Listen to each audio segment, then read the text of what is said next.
The last thing we want is for our people to be hurting because of us. The last thing we want is to be a burden to other people. That goes in direct conflict with our belief systems. Man, you look at all of these really successful guys.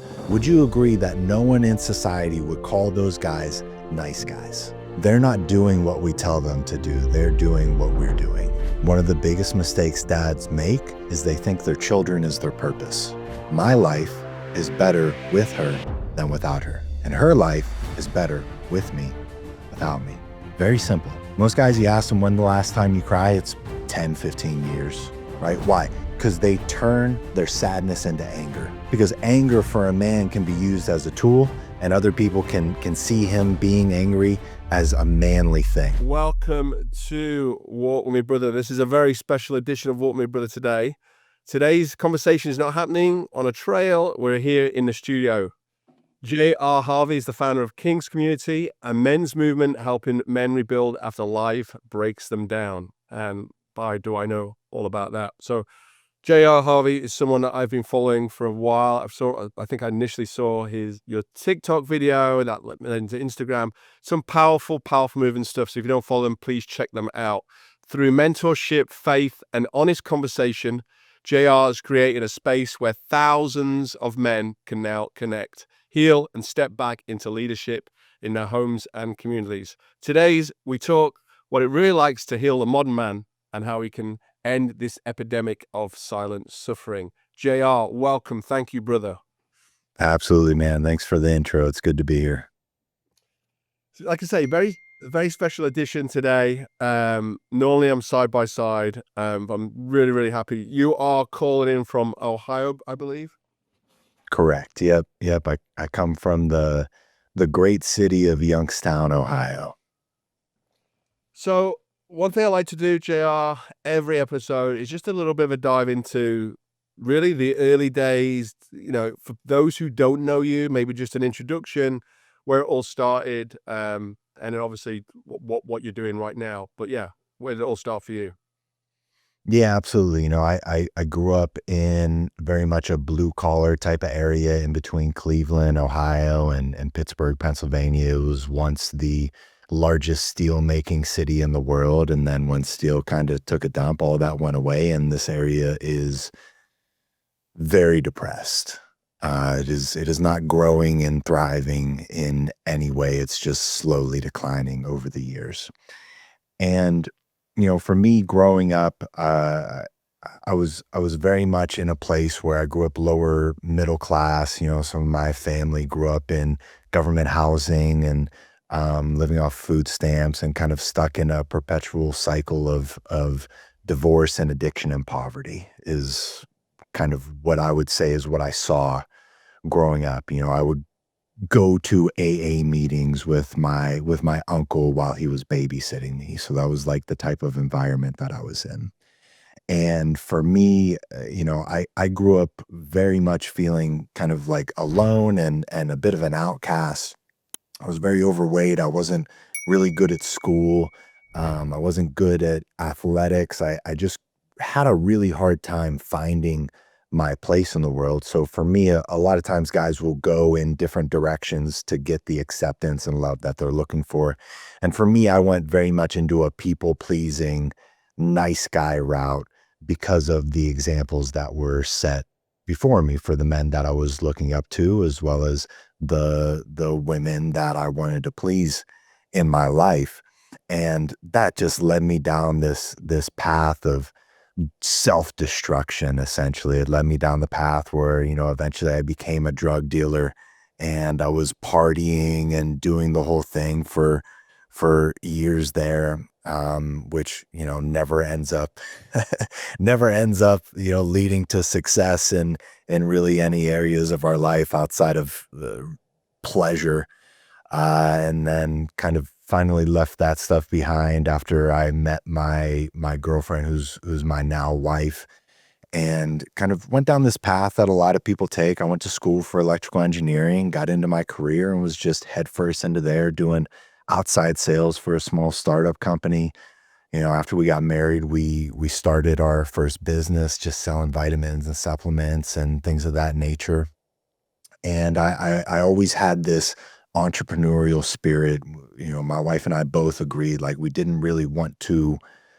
We couldn't find ourselves working for someone else the rest of our lives. We really didn't see that as our path. We didn't get a lot of fulfillment out of it. It was very challenging for us. So we spent the past 10 years, starting businesses and failing over and over and over and over again until finally we got to a point where, the pandemic came about. We were having our second child, and then after that, having our third child. All three of our children happened in a 3-year span.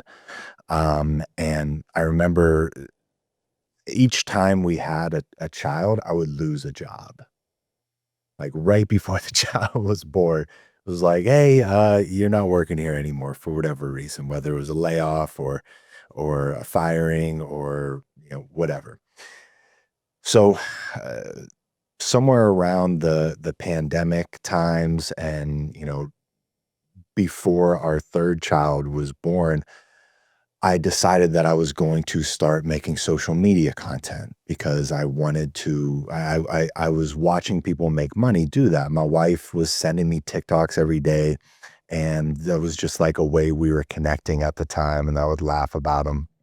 And I was like, I'm just gonna download this app so that I can watch these videos easier rather than watching them through my web browser. So I downloaded that app, and immediately it's crazy how these platforms just immediately know who you are and what you want to see. Like all of a sudden I watch a video and then I make the mistake of scrolling to the next, and then an hour later I'm like, what just happened? And for me at the time, what I was very much into was entrepreneurship, sales, leadership, self-development. And that's what it was sending me. And I was watching all these people that were talking about those subjects also talk about how much money they were making from their social media content. And I was like, okay, no brainer. I can do this. These people are doing this. I can and I should do this. So, you know, I took about $7,000 of money that we didn't have and put it on a couple of credit cards and bought these courses and a couple of coaching programs to teach me how to make content and understand social media. Because at that point in my life, shortly after I graduated college, 10 years before, I eliminated social media from my life because I saw no value in it. To this day, I see no value in consuming in it. Thank you for watching Walk With Me Brother. We are a relatively new podcast. Without your support, without your help, we cannot grow. So please subscribe. Please give us a thumbs up. Please share our episodes. We've got every single week. We have entrepreneurs, doctors, veterans, people, experts within their field, all talking everything related to mental health. So if you haven't catched our previous episodes, go and watch them now. But follow us along and please support our amazing journey. But I had no idea what I was doing. I was like, I don't know what's going on here. I don't know what a TikTok is. I don't know anything about Instagram or YouTube or any of these platforms or how to utilize them properly, nor do I know how to like create a real e-commerce business using this stuff. So, I've kind of backed myself into a corner and forced myself into making it work. And luckily I found some people that really knew what they were doing, and we were off to the races. Within the first 3 months, I gained 100,000 followers on TikTok, and it was all talking about self-development, self-improvement, entrepreneurship, leadership, e-commerce. And I was basically doing affiliate marketing for a high ticket course to teach people how to make money online. And as soon as it started to work, like as soon as I made enough money that I broke even and could pay back all the money that I owed on the coaching, my account shortly after that got shadow banned. And for anybody that doesn't know, basically when you look at your analytics, you can no longer reach new followers. All of your videos can reach your existing following, but you're not allowed or able to reach new followers. And there's no one to talk to about this. There's no remedies for this. There's nothing to do. You're just kind of at a loss. So that put me in a really dark place, because now I found myself in this place where I was like, oh, well, like, what do I do now? It was very much a state of victimhood where like this was taken away from me through no fault of my own at all. I can't get it back. I'm starting all these new accounts and nothing is happening because I keep making mistakes that I didn't know you couldn't do. Like I'm reposting old videos from that account onto the new accounts.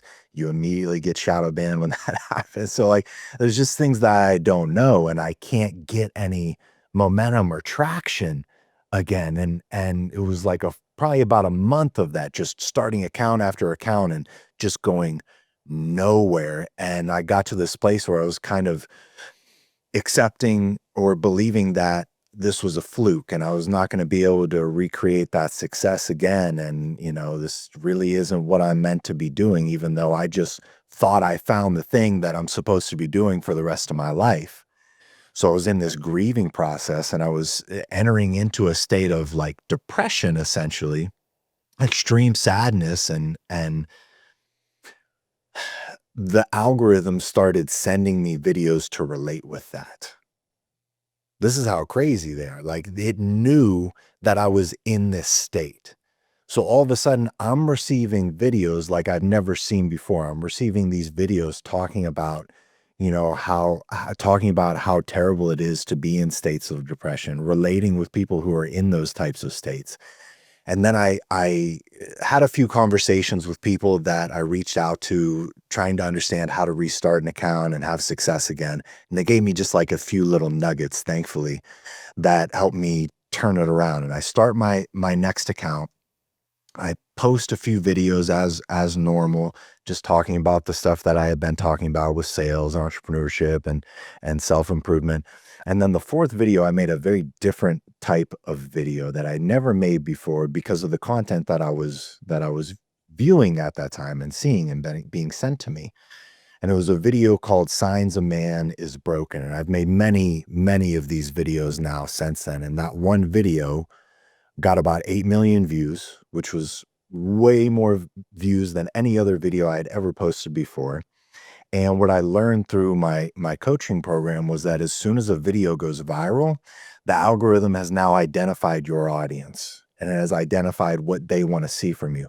So I just kept making videos like that over and over and over again, talking about my insecurities, talking about my struggles, talking about what it looks like to be in those states, what it feels like, and relating with the guys having those pains. And then all of a sudden, I went from losing this account that had 100,000 followers and I was finally making money to now I have this new account that's not about any of that stuff. It's not about sales. It's not about entrepreneurship. It's not about self-improvement.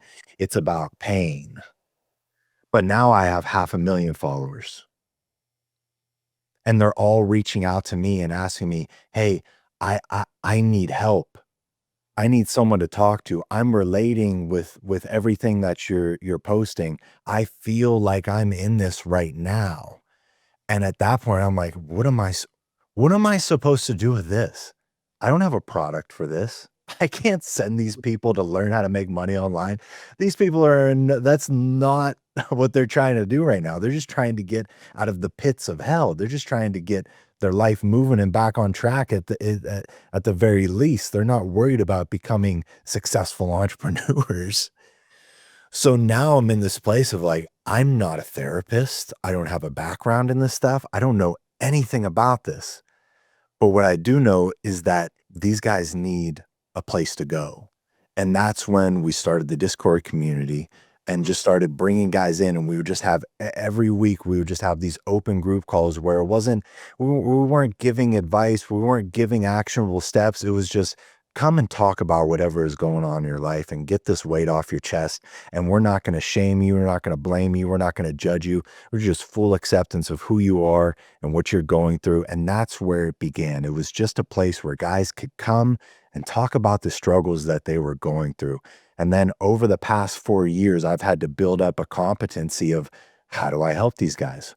What do I do? So that looked like me going into looking for more programs, looking for mentors, looking for people who are already doing this and having success with it, specifically with men, so that I could take those lessons, take those trainings, take those frameworks, and then give it to our guys. Awesome. Incredible. I mean, and that's just shows you. I mean, like, you got knocked down there with one account, and you got back up. Would you say that was kind of, because I totally understand. The funny thing is, we talk about the algorithm there. I think your algorithm would come up. What comes up in mine is a lot of on, because I'm just constantly scrolling on anything with men's mental health. So it's evident that yours had come up. But obviously, the algorithm does follow you. It knows you. It's crazy what you can even just talk about 1 minute, and the next minute you're seeing it on your phone. It's crazy. But well done. I mean, I think it's an amazing accomplishment. I think it's amazing what you're doing with the brotherhood and the community. Let's just talk a little bit about King's community. What's your numbers like today in terms of members, and you mentioned there about weekly calls and stuff. What are your numbers looking like? Yeah, so right now in in the Discord community as a whole, there's about 20,000 guys. Wow. Okay, and then yeah, and from there, we essentially have levels that they can gain access to. We've got our Patreon where they get access to a few calls a week where they can come on and connect and grow in different areas. And then we also have what we call our Crown and Shield program, which is a collaboration between King's community and the Warrior's Way, which is where we get a lot of our psychology and a lot of the trainings that we do from Ricky, who's just a brilliant, I would say he's an expert in helping men deal with grief and loss, as well as just human behavior and psychology. He's a great, phenomenal resource. So we did a collaboration where we're taking guys and giving them daily calls.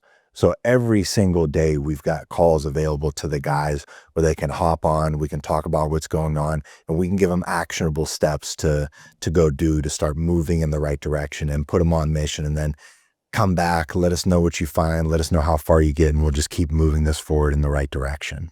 If you are struggling right now, or if you know somebody who is, please talk to somebody. Please reach out to someone. Talk to a friend or call a trusted helpline. In the US, you can reach the National Crisis and Helpline by texting and dialing 988. If you're outside the US, you can find help on findahelpline.com, and I will put all of that information in the description below. So please reach out to someone if you're struggling or if you know someone who is. I love it. One of the things I get asked a lot with the movement that we're trying to start, obviously ours is a bit more active, where in terms of being active outside, running across America to create awareness. Same thing as you. I'm not a psychiatrist, doctor. I always say, number one, get professional help. Number two, I'm always looking for for brothers to join. And I see your community as a perfect example for that. Why do you think what do you think men are searching for when they're coming into your community? What's the general kind of conception there when people come to you? They're just, a lot of them are just searching for answers. They're searching for answers as far as like, what am I doing wrong? Because typically when a guy is searching for help, he's at rock bottom. Yeah. We don't go searching out for help when things are kind of bad. We just go, I'll figure it out. We put it on ourselves, right? Which is a huge mistake. Men have always needed men. Since the beginning of time, we've had each other. We will go out in hunting parties. We have communities of men where the men get mentored by all the men. Like, we come together and grow together and bring our problems to each other. And that doesn't exist anymore. It really doesn't. Outside of certain communities, just in the community in general, in the small towns, the cities, they don't have that anymore. So I think they're searching for, number one, they're searching for answers to get through whatever it is that they're getting through, but they're also, whether they know it or not, they're searching for community. Yeah. Because a lot of them feel alone in what they're going through. Is that, would you say, a lack of, in terms of why don't they have that anymore? Is that just a lack of the way we speak to each other, in modern age? Is that a more vulnerable thing? Why do you think that is, that we don't have that anymore? In sense of like having people to talk, like physically, going down the pub, or, meeting people at work, or calling your buddy up. Why do you think there is a kind of disconnect there now in today's world? I think it does have a lot to do with how we talk to each other, right? When guys get together, we can be very sarcastic. We shit on each other, right? It's fun. It's what we do. It's all in good fun, but we don't realize how damaging it is. And we also don't know how to talk to each other in these more productive ways. Right? We don't know how to respond when a guy brings something heavy to us. No. Yeah. Right? No one has trained us how to do that, how to hold the space, how to just listen. Because what is our first our default setting as men, and this is one of the things that women really hate about us. Someone brings us a problem, our first instinct is to solve it. Let me tell you how to solve this. Let me tell you how to fix this. Where oftentimes we don't need to do that yet. No, just listen. We just need to connect. That's all that's happening. But if you give someone a solution or try to fix someone's problem without them asking, typically they feel like it's coming from a place of judgment, right? It'd be like if someone came up to you, like a stranger, let's say, came up to you and was like, "Hey, listen, bud, I think you're really messing this up. Let me show you how to do this correctly." You're like, who are you? I didn't ask for your help, right? Because you feel judged. Yep. And that doesn't lead to connection. That doesn't lead to feeling supported. Not at all, no. No, I agree. So you must have heard thousands of men's stories about addiction, loss, shame, fatherhood. I mean, what do you what question to you, like, what do you think those stories have taught you about battling a little bit inside? Because I mean, I don't know how I would kind of cope with hearing everybody else's, I guess, problems in a way, but how have you kind of battled with that? Because you must have your own stuff going on as well, right? So how do you cope with that? I have my own men's group. Okay. Like I, I, I practice what I preach. Mhm. I have a group of brothers that I meet with every week and we can talk about those things. Right. So like, I'm not just telling everybody, "Hey, this is what you should be doing." No, I'm doing it too, because I've seen how valuable it is. And the only reason I created it was because I knew it was something that I needed for myself personally. Yep. I agree. I agree. It's something that I think it's very, very similar to the messaging that we're trying to do there. Why do you think then a lot of us, probably myself included here, why do you think that we wait until we're kind of broken to finally reach out? Why is that? I mean, you've kind of answered that a little bit in the last one, but where's the breaking point? Why do we finally have to reach out when we're completely broken? You ever hear the story of the dog in the department store, in like the gas station convenience store? There's this story, and it has to do with this theory called the beta region paradox. And basically what it is, a guy walks into a convenience store and he's like, "All right, I'm just gonna grab some snacks," and he hears like the whining of a dog, and he's like, "What the heck was that?" But he just goes about it. He grabs the stuff and then goes up to the counter, and as he's checking out, he hears it again. "Wow." And he looks at the cashier and he's like, "What is that? Is there a dog in here?" And the guy goes, "Oh yeah, that's Roscoe. That's my dog. He's just sitting back there. He's got this spot that he's been laying in for years now. It's the decade. He's just been laying in it. And over time, this nail has worn through the floorboard, and every once in a while it just pokes him in the ribs." And the guy looks at him and he goes, Why doesn't he just move?" And the guy looks at him and he says, "I guess it just doesn't hurt bad enough." And it's this concept that we would be better off if things were worse, right? We would be better off if our job was, or if our boss at our job was more of an asshole, because we know we shouldn't be working there, but it's just not bad enough for us to do something, right? We would be better off if there was more mold in that apartment we were living in, because then we would actually move and do something and call the landlord or get out of that place and find a new place. We would be better off if the girl we were dating was way meaner to us or finally cheated on us, because then it would be painful enough for us to finally get out of that relationship that we knew we really aren't getting much out of anyways. So I think there is a very direct correlation to the pain that we are experiencing and our ability to actually change. And oftentimes it takes us experiencing more pain to finally come to the realization that we have to change. Until we can't take it anymore, basically. Yeah. Yeah. Yeah. Outside of obviously the community, what you've set up there, has there been anything else in terms of your faith? Or I know you talked about that a little bit, but is that, what are the other components there to kind of help rebuilding? Because from your story of where you were, even before you met your wife, that's quite a long kind of road that you've taken to where you are today. So talk me through about the steps there that you've personally kind of done yourself. Yeah, we like to categorize things inside of the community to help make sense of them. So we talk about, mind, heart, body, spirit, and some of the other things that are like caveats to that as well. Um, but really figuring out how to excel in those areas, how to build those walls up of our homes, of our lives.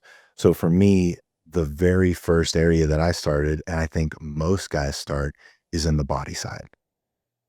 Right? We go straight into, I'm going to start running every day. I'm going to start going to the gym. I'm going to start working out. I'm going to start taking care of my body.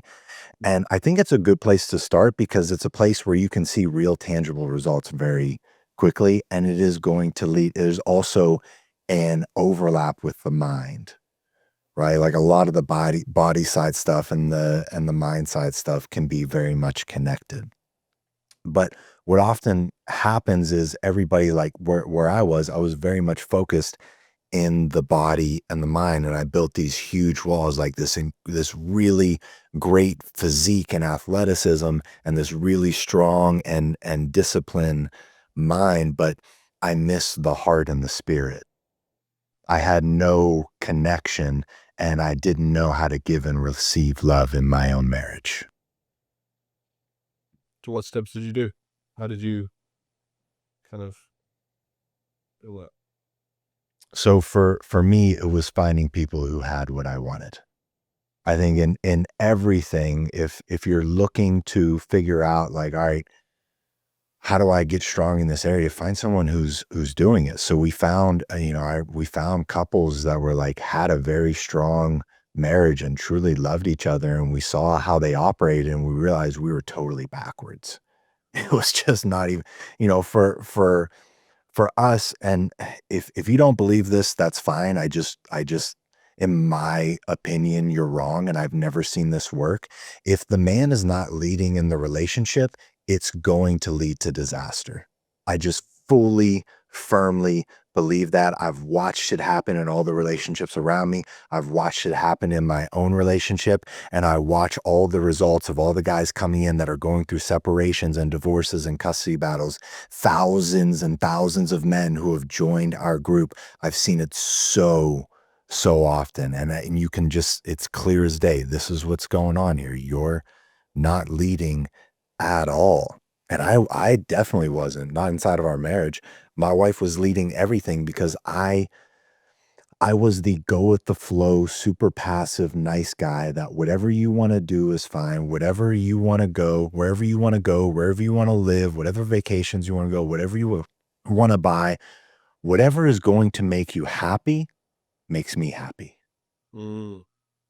So doing things just to make the other partner happy. So talk about the steps then of leading now. Like, what would you categorize some of those leading qualities now if you were to lead? Just so it on. Well, yeah, when we look at leading, a lot of guys are they'll complain like, why isn't she all in, man? Why isn't she going all in on this? I'm like, well, look at you. You're not all in on this, right? Like you're you're trying to get her to jump into the pool, but you're kind of in the pool right now. And she's like, how is it? And you're like, I don't know. It's kind of cold in here. I'm thinking about getting out. And she's like, I'm not getting in there. Like, no, like you need to be in there just swimming around. Like, this is awesome. Like, why don't you come in and join me? And she's like, really?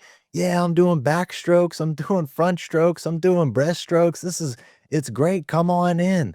Right. So it's leading not from most guys make the mistake of leading from control rather than creating a vision for the future and inspiring her to know that like if I latch myself onto this guy, he's gonna take us places.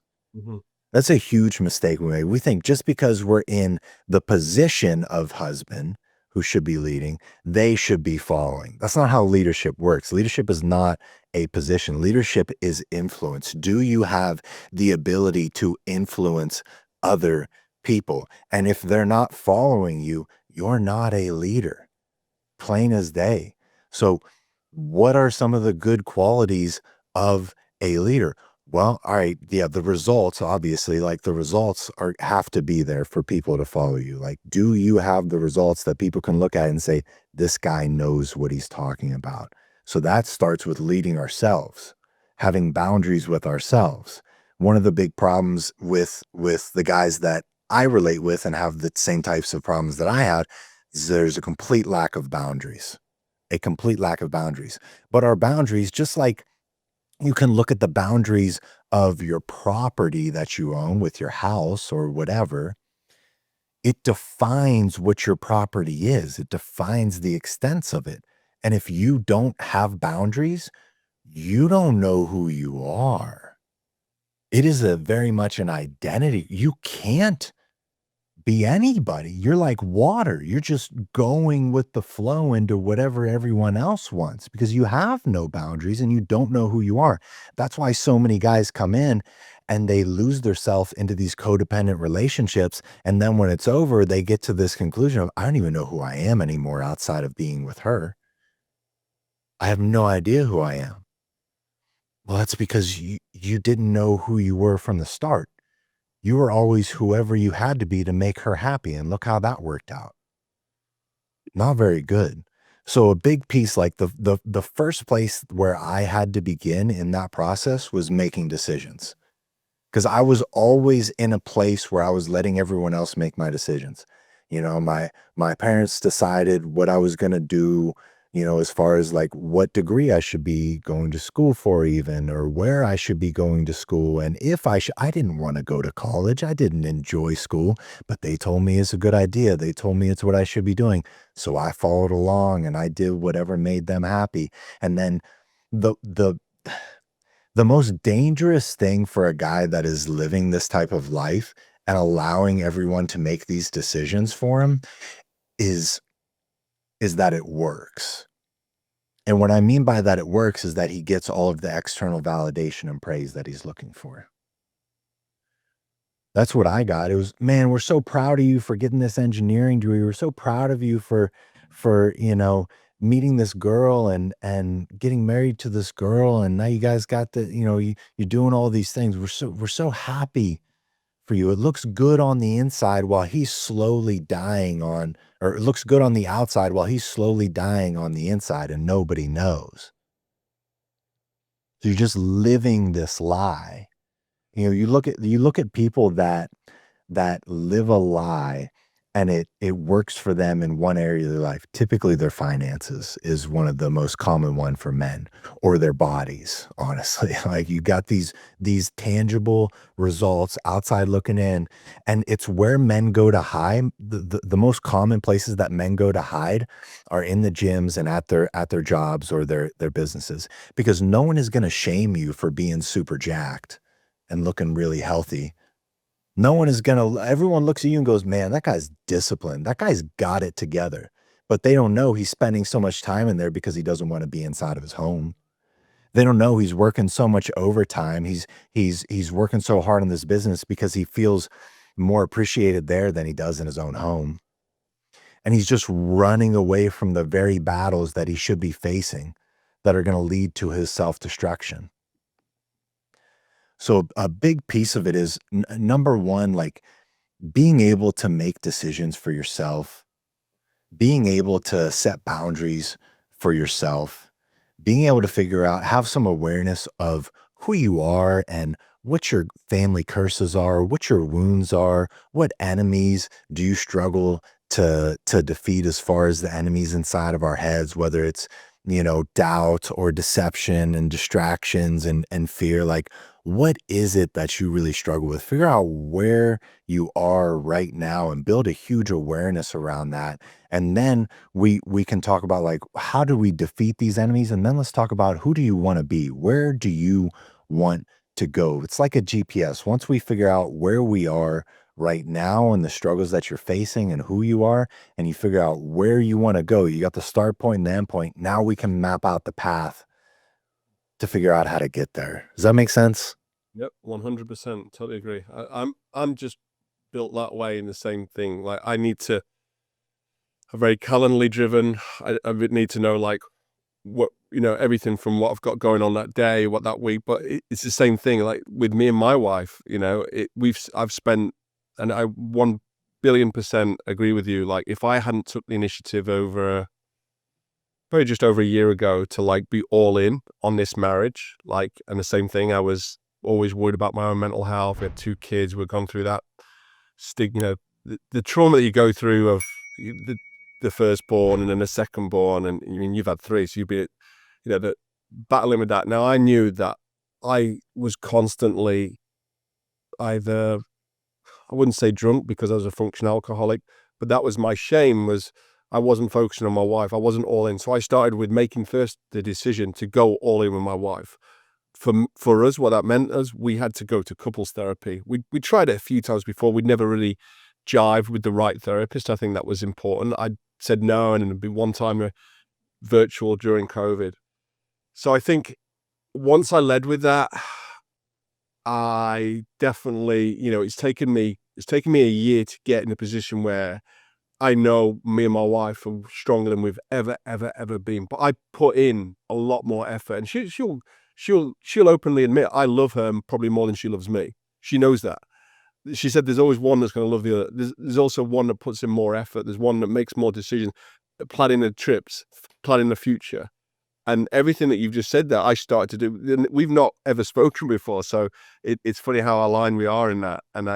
And you often speak about the nice guy trap, the men chasing validation instead of purpose, and that for me, I think it's, yeah, the better wife, better life, and all these kind of scenarios. I just know myself that I want to be fully committed. I'm a man of my word. The vows that I've taken for my wife. I also think, look at my kids. I want my kids to see and talk about how much daddy loved mummy or mummy loved daddy in years to come. And I want my daughter to compare me to every man she's ever going to meet in her whole life, because I was the best father and the best husband, realistically. So we're now at a stage of me and my wife where we're so strong, we can have those conversations that we couldn't have before, like without one going off in one direction, me having a pity party for myself. So yeah, I'm totally agree. Yeah, it's So it's it's funny how these people pleasing tendencies, and these nice guy things we're talking about, it almost always leads to an addiction. mhm, yeah, always, right? So we've set. How do you set? How do you just, with this the nice guy? Maybe we can just talk a little bit about the nice guy trap. Just I know you Sure, mentioned sure. the Yeah. the case and validate, because this is something where I would have come to you for help. Always men chasing validation instead of the purpose, and that's not just something that you can change overnight. That's something that you've really got to dig deep in yourself. So from your perspective, how, just in a nutshell there, how would somebody out there who's listening today, who is man, who's chasing it, how does he change that perception and purpose? Let's talk about, yeah, this as a whole with the nice guys, because what we found is, because if you look on the spectrum, let's just put it into three categories. We got nice guys, we got bad boys, and we have good men, right? And when it comes to the bad boys, it's oftentimes easier for us to work with them because they know they're assholes. Like, They know what they're doing is messed up. They know, like, yeah, I know I was being really selfish. Like, I got to stop doing that. Like, it's very obvious to them the things that they've been doing. The nice guys, it's the exact opposite. They can't imagine them being the villains.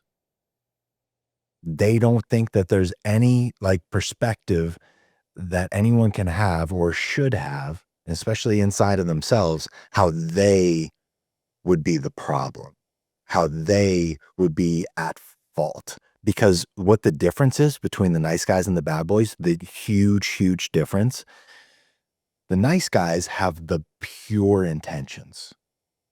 They only want to care for and help other people. That is their intention. The problem is all of the behaviors and actions that they take are incorrect. So everything that they do is wrong, but with the pure, huge heart, loving intentions. The bad boys, exact opposite, poor intentions, selfish intentions. They don't care about anyone but themselves. All of the behaviors are more correct though. Okay. So what do we mean by that? Right. So when it comes to, you look at the bad boys and the nice guys will always say, why did she left me for this jerk? She left me for this asshole. She left me for this guy who doesn't even really care about her. I don't understand it. Why don't they want the nice guys? Well, it's because those guys put on the persona or the perception of safety and security, at least, right? Like they have this attitude of, I don't care what anybody thinks of me. I'm going to do whatever I want. And that's correct, just with the wrong intentions, right? You look at all of the successful men in the past few generations. You look at, Elon Musk and Steve Jobs and Kobe Bryant and Tom Brady and Jeff Bezos and Peyton Manning. You look at all of these really successful guys. Would you agree that no one in society would call those guys nice guys? Agree. Yeah. Agree. So we're in agreement there. Would you also agree that almost all men would desire to have the type of success that those men have had Yeah. I think, in one way or another, to be fair, right? yeah. We don't necessarily want to be them, Yeah. but the level of success that they've created in different areas of our lives, we would all desire to have that too. So there's something that they are doing that is correct. Mhm. And we have what we've done is we've helped guys figure out how to meld these together, where we take the pure intentions and the big hearts and do the proper behaviors. Now, the first step for the nice guys is we have to show them how what they are doing and who they are has hurt everyone around them. That has to be made abundantly clear that it is their fault that these people are hurting. That is because of who they are and what they have done, you have hurt everyone that you love. And if you can get them to see that, that's the last thing we want as nice guys, right? The last thing we want is for our people to be hurting because of us. The last thing we want is to be a burden to other people. That goes in direct conflict with our belief systems. That's also why we don't ask for help, because we don't want to be a burden to other people. So it's diving into those belief systems and creating some cognitive dissonance. So once we can show them, once they can clearly see, oh, wow. Okay, so yeah, I can see how that happened. I can see how me being this way has led to hurting them, because these are the results that I'm getting in my life right now. Do you think your divorce hurt her? Of course it did. Of course it did. You think you're the only one that gets hurt by this? So if we can show them how that is happening, then we can start down the path. Otherwise, they're just in denial the whole time. Like, nah, I can't accept the truth because this is how I see things. These are my worldviews. These are my belief systems. It's very much rewiring all of the belief systems that are causing them to get the results that they're getting in their own lives. So step one, let's show you how what you're doing and what you believe has hurt everyone around you, because I know that will resonate with you and motivate you to stop doing these things. And then step two, we have to start diving into the belief systems that they all have, right? Like this happy wife, happy life. If our goal, our motivation is to make other people happy, like I always ask a question in my groups for all the new guys that are coming in. Who here thinks it's a good thing to make people happy? Anybody? Everyone raises their hands. Yeah, making what's wrong with making people happy? Well, there's a word in there that's very important we need to point out. Making. Your niceness, being nice is manipulation. It's a mask. Being nice is almost never appropriate. Like I firmly believe in my definition of niceness, it is it is for diplomacy, not depth of connection. So anytime you are being nice to someone, you better be nice. You better be using that as a tool with someone that you never want to form a deep relationship with. Because if this is a person you want to have connection and depth with, you're making it impossible because you're wearing a mask. You're lying to them just for some social lubrication, right? So niceness always, it's almost always coming from a place of fear. It's always coming from a place of avoiding conflict. So we have to really be careful how we define that and make sure we get to a point where they're seeing it as a negative thing now. Okay. And then getting into the belief systems, this happiness one is a big one. Because right, when we go into our emotions, if I were to ask you, right, what are good emotions and bad emotions, oftentimes the guys will describe. So this happiness thing, right, when we talk about emotions, this is one that gets really caught up in us, because this the niceness, oftentimes when we talk about the control systems of freeze, of fight, flight, freeze, and fawn, is very much a fawning aspect. And when we're looking at fighting and fawning, this is like an engaging, like you are engaging, versus the freezing and flighting, that's more of a disengaging. And the fawning is engaging to both of them, whether you're fighting or fawning, you're trying to control the other person. You're trying to control the other person to do what makes you feel comfortable. And in the fawning, what makes us feel comfortable is them not being upset, is them not being whatever upset is. It can be angry, it can be sad, it can be manic, whatever. We just want them to be okay. Why is that? It's because we are very uncomfortable with those emotions. We learn that it's bad when we show those emotions, so we suppress those emotions. Most men do this. We either suppress both or we heavily suppress one. A lot of guys heavily suppress their sadness. Most guys, you ask them when the last time you cry, it's 10, 15 years, right? Why? Because they turn their sadness into anger. Because anger for a man can be used as a tool, and other people can see him being angry as a manly thing. Mm. There's a strength almost, the anger. They will view it as a strength, right? As a society, you can view it as a strength, which it actually isn't. But regardless of that, that's what ends up happening. Or a lot of guys, a lot of the nice guys, suppress their anger into sadness and isolation.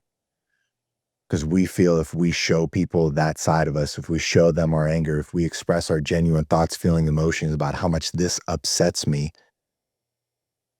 you will be upset with me and I will be bad. That makes me bad. So we have a really messed up relationship with these emotions. So actually what ends up happening, a big core root of the problem, especially when we're dealing with our girlfriends and our wives, with our ladies, because we have an inability to handle those emotions for ourselves, we project it out onto them. And whenever they are upset, it upsets us, right? If she like the other day, my wife was having a moment in the kitchen. She lost the cranberries for her salad. She's misplaced them. And she's digging through the cupboard. She's like, I'm going to have a panic attack if I don't find these cranberries. Like she's on the verge. And I can feel my nervous system like trying to take over. I can feel it. I can hear the thoughts. Start searching for the cranberries. Open up the drawers and frantically search. Make it at least appear like you're working really hard to find these cranberries. Go to the store right now and get her some damn cranberries. But what ends up happening when we do engage in this behavior? Because again, like we talked about earlier, straight into fixing, straight into controlling, right? And most of the time, you probably experience this. You jump in and try to help her. And a lot of guys get met with, I already looked over there. What are you doing? Like they get met with judgment, right? And what we have to realize is that us being upset is not going to stop her from being upset. And when she is upset, you do not have to be dragged into her mess. It does not help. It is not helping her calm down at all. If you can sit in the emotions and allow her to be upset and completely accept her and not judge her at all for what she is going through and allow her to fix it or struggle through it, it's going to be a much better life for you. I promise you this. So our rule, like the rule that I teach guys and the rule that we have inside of a relationship, if you don't ask, I don't do. Okay. If you are not asking for help, and I will ask, like I will engage and ask, hey, do you need me to do anything? But if there is not a request that is being made, neither of us is to do it. Right. And now there's nuance to this because you also have to establish like all of the things that you're going to do that are like inside of the household and the responsibilities of the things that go on in the family dynamics. Like that has to be established for this to work. Does that make sense? Because then like those are things I don't have to ask you to do. We are both already agreed. We've already come to the agreement on that stuff, those big things. That's handled. And then when these other things come up, there has to be a request that is made. The big mistake that we make is we most women will get men to a place where they are upset with us that we don't know what they want. You ever experience that? Yep. Why don't you just know, Rob? Why don't you know? Don't you know me by now? And this is a trap. This is a trap. If you fall for this trap and you say, which I have done, and many of us have done, if we fall into the fawning, I'm sorry, babe, I'll be better moving forward. What do you, I'll be better at reading your mind moving forward? Yep. That magical trick. It's impossible to do. And if you set the standard that you're going to apologize and be better at it, you've just set yourself up for failure and you've allowed her to do a really unhealthy control system to you. Most guys fall into this trap without even realizing it. Right? Oh, I'm sorry. I was just supposed to know that you wanted me to do that. Well, here's the thing. We are totally different animals. Whoever you end up with is probably radically different than you in a lot of different ways. They see things that you don't see. They care about things that you don't care about. Yeah. Right? For instance, and part of this, the easiest example for anyone who's ever read the five love languages, which is like this huge, staple, like everybody talks about these. But if you read that book and you apply it to your marriage, it gives you this different perspective where you realize like, okay, my number one is, quality time and physical touch. My wife's last thing is physical touch. Her number one is acts of service. My last thing is acts of service. What does that mean? That means around the house, I grew up in clutter and filth and disaster. Like that's my normal. It doesn't bother me at all. I can't see when there's a sock on I don't even see it. It's nothing, but it's everything to her. Mm-hmm. Right? And if we don't establish the agreements as far as like those acts of service that I'm in agreement, like, all right, I am handling these things. I take all the trash out. I take the trash outside. I handle the yard work. I take the laundry from upstairs down to the basement, load it, unload it, take it back up. You fold it and put it like if we didn't have those agreements, there would be this constant game of her expecting me to read her mind and then building this huge resentment inside of her until she explodes on me. If you find yourself in these situations and she just can't understand it, any of these situations, this is what nice guys really struggle with too. Flip the system around and see how she likes her own system. Just flip it around on her. Well, hey, why didn't you know I wanted to have sex when I woke up this morning? You know that's important to me.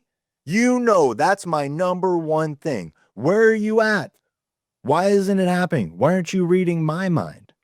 Just flip it on them and see if they think it's fair. And if they don't think it's fair, then the system is broken. Yep. It's such an easy thing to do, but most nice guys are incapable of doing it be, bec- because they can only see the other side, right? They can only see that it's unfair to the people they care about because we don't actually care about ourselves. Mm-hmm. As part of our belief systems, we prioritize everyone else over ourselves. We care way more about their happiness and their success in life than we do about ourselves. So it makes us blind to being able to use those types of strategies that are the exact way to fix the problem. Right? It's like these guys that come in so often. One of the big things that we see is they'll end up in a relationship with a woman that is cheating on them. And maybe it's not full on physical cheating, but it's like an emotional thing where it's like, hey, my wife, I just found out she was hanging out with one of our friends' husbands, and they both kept it a secret, right? They both kept it a secret. They didn't tell anybody about it, and we found out. And it's like, all right, well, why don't you just, and she sees no problem with it because he's just a friend. Let's just flip that around and see if she agrees with it now. Oh, babe, wow. I had no idea that that's how we were doing this. So I should go out and find other people's wives to hang out with in secret? What a great idea, hon. Like, that's going to lead to us having a deeper connection and a better marriage. Genius. I'm going to do that too. Does that sound good with you? I bet you it won't. Well, So it's as simple as this, just we don't have the tools. We don't have the tools because our fathers didn't have the tools and they didn't pass them down to us. All we got passed down was curses. But when we can give guys some tools, we can bring that awareness and give them the tools that they need to have these conversations, to fight these battles. Now they can be prepared and they can go out and they can train and we can have these conversations offline and then go out and onto the battlefield and have that battle and see how you do and come back and report back. We can watch the game film and say, okay, well, here's why this didn't work out so well for you. Let's train in this area a little bit more. It's all skills. And that resonates with guys. Like when we put it into the perspective of these are all skill sets and all we have to do is train, like learn the system and train together as men to be better at these skill sets and then go off into the world and put them into practice to get better and better and better. That's what makes sense to us because that's what we've done since the beginning of time. mm. That's what we're good at. You must have seen obviously a lot of success stories over this past few years, with what the skills you're setting up. I mean, the men in your community are they kind of like all ages, all, the demographic, what is it pretty broad? Yeah, up to this point, the demographic is really broad. It's anywhere from kids who are like 14, 15, 16, 17, 18-year olds up to 70-year-old guys. Wow. So it's the full spectrum of like young kids going through, the simplest of problems to us, but it's the most devastating of things to them while they're in high school and stuff, to guys who are going through some of the most serious things that we can deal with, like the passing of their father, the divorce, the custody battles, the false allegations that are almost 100% on men being on the receiving end of those. So a lot of those types of scenarios, but it is such a huge broad spectrum. You're obviously you're a husband, you're a girl dad. Well, actually, first off, question: did your wife find the cranberries? I think we were waiting. Did she find the cranberries? Yeah, they were in one of the drawers of the fridge. Yeah, that's good. Okay, end of the door. So you're a husband, you're a girl dad. That's obviously a big part of who you are. How, you said I think you believe your oldest girl is she's 5. Did you say? Yeah, I've got she's about to turn 7, so I have a 4, a 5, and a 6-year-old right now. So fatherhood. How has that changed your view of leadership and vulnerability? Having obviously 3 girls, I'm sure it has quite a bit, but how's that changed you? I think having children, doing the work on the father side is the most painful because they are a mirror of us. Everything that they've learned is essentially from us. Who are they spending the most time with? With us. So whatever they are doing, now there's caveats to this, of course, but the behaviors that they are doing, the way they respond to us is very much a mirror of how we behave and how we are triggered and kind of like the sometimes the worst and the best versions of us. And there's been moments where it's been abundantly clear to us like, oh dang, like where did this happen? Where did we go wrong here? Like the other day I was up here in my office working on some stuff. My wife was out doing things and the kids, I just got the kids all their food set up at the table. I was like, hey, I'm gonna go do some work for a little bit. Go ahead, eat your food, hang out, let me know if you need anything. And I hear my middle child just screaming up for me, Daddy, Daddy. I'm like, what's up? What do you need? Daddy, I need you. I need you. I'm like, all right, I guess I'm gonna have to go down here. So I walk downstairs and she's like cowering. She's standing up and she's very small. I said, what's going on? What happened? What do you need? She said, I dropped the ketchup on the floor. Mhm. I said, okay, it's all good. Let's get a paper towel. Let's clean this up. No big deal at all. I said, why are you so upset? And she said, I was worried that you were going to be mad at me. So it's like, that is very much a reflection of, wow, okay, what have I done that has triggered that thought process and that behavior? So that's what I mean when it comes to our marriages, our relationships, that is a self-improvement catalyst. There's nothing like it other than having children that'll really reveal you to yourself. Agree. Yeah. Expose every minor, minimal fault that you thought you never had. Agree. So, what do you being a dad myself, I mean, that's the for me, it's the best job in the world, it's the hardest job in the world, but it's the most important job in the world. But what do you hope what your daughters see, obviously with what you're doing with leading other men and what I mean, because everything I do personally now is really for my kids in the future, running across America is I want them one day to notice they're too young now, and hopefully when but they're adults, they'll understand why I did it and what I've kind of had to go through to get to that point. But what are you hoping that your daughters see when they see you leading all these other men? I don't think I want them to see anything when it comes to this. The only thing that I want them to see when it comes to what I'm doing here with the men is that is an example of how to follow your purpose. That's all that I care about them getting out of this. Sure, there's a lot of stuff that I'm gonna teach them when it comes to psychology and the things we've learned in relationships and all of that. We'll teach them that stuff, but when it comes to like what I'm doing with this, all I wanna do is be a good example of how to chase and pursue your purpose in life. One of the biggest mistakes dads make is they think their children is their purpose. So what are you teaching them? Your children will be your purpose, right? That's kind of like a catch 22, right? Because I'm sure you've probably figured this out by now. Maybe, most parents figure this out at some point. They're not doing what we tell them to do. They're doing what we're doing. Yeah. There's just no way around it. So in that aspect, I don't think they're going to care at all as far as what I achieve in my business and my, accolades and all of that stuff. I'm not so much worried about that. Well, my main focus is, what is the example that we are setting inside of our relationship? Because that's going to be their default settings of a relationship moving forward right now. And that brings us to the question, what is the point of a relationship? It's a tough question for, like, what is the point of this? Well, I think it's very simple.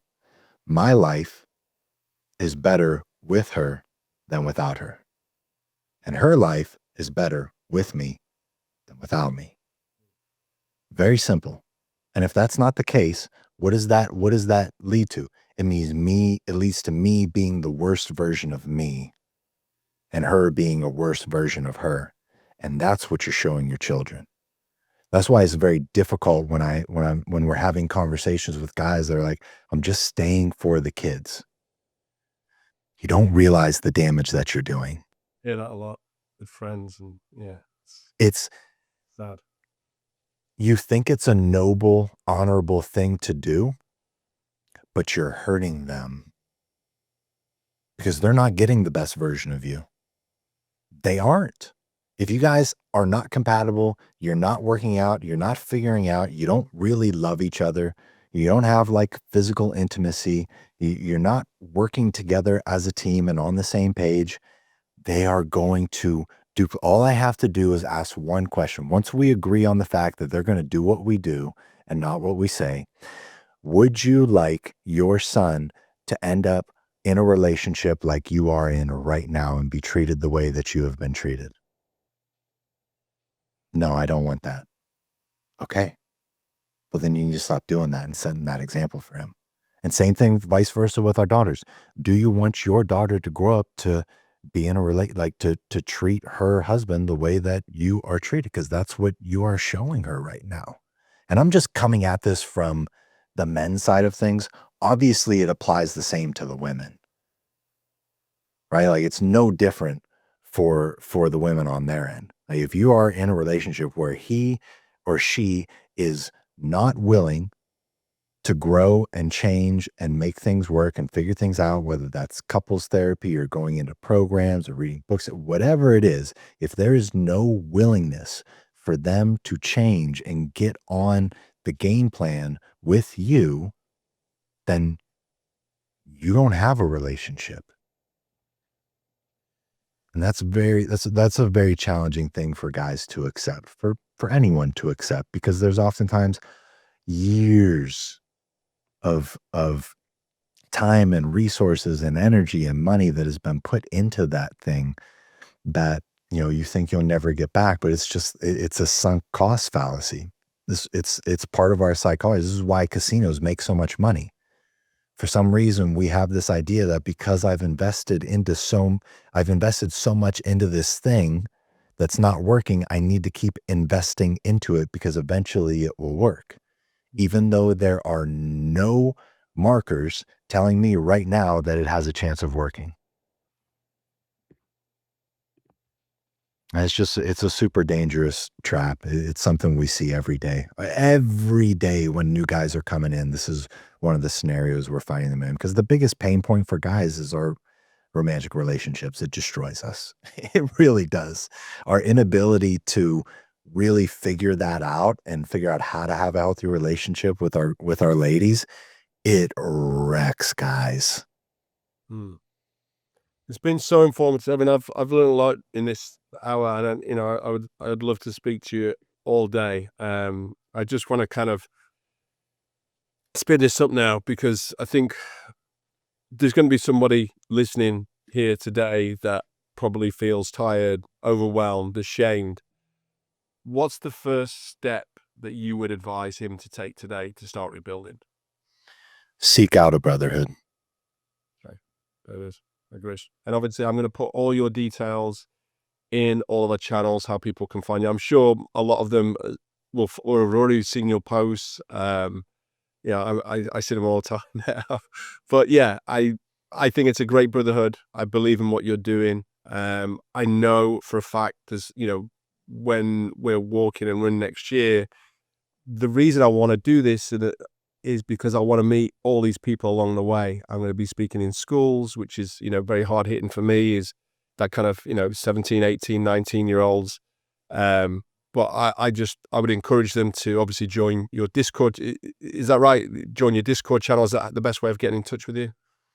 Yeah, right now it's the start point will be just getting into the Patreon. So the Patreon will give them access to the Discord channel now and give them the ability to come hang out with us and hop on some of the calls. Believe it or not, everybody out there, you're not alone. There is millions of people like the position probably you've been, JR, I've been in.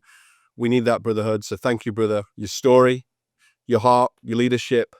And this conversation really has been about proof. We've got it here, right here with you, about the strength, avoiding the pain, and just facing it head on, and hopefully helping others do the same, because I do believe my messaging is the same as yours. If one man rises, it gives permission for others to rise too. So I have a very small circle of friends now, whether that is my physical brother and a few friends, but I know I can confide and ask for help. Now I've gone through this, all that kind of noise of the shame of asking for help. There's nothing wrong at all of asking for help, especially a brother, but it's also about how we listen. And you hit the nail on the head before when you said we don't always have to solve a problem. Sometimes we just got to take it in here and just listen. For me, what got me is when people just say, I got you. That's it. I got you. You don't have to give me 20 things how to change or do differently, just by knowing that somebody has my back. And I think your brotherhood does that. So JR, in closing, I appreciate your brother. I'm going to continue to follow you and support you in any way I can. And, I look forward to maybe speaking with you again next year, hopefully when I'm on the road. But yeah, thanks for your time today. Absolutely, man. Appreciate you.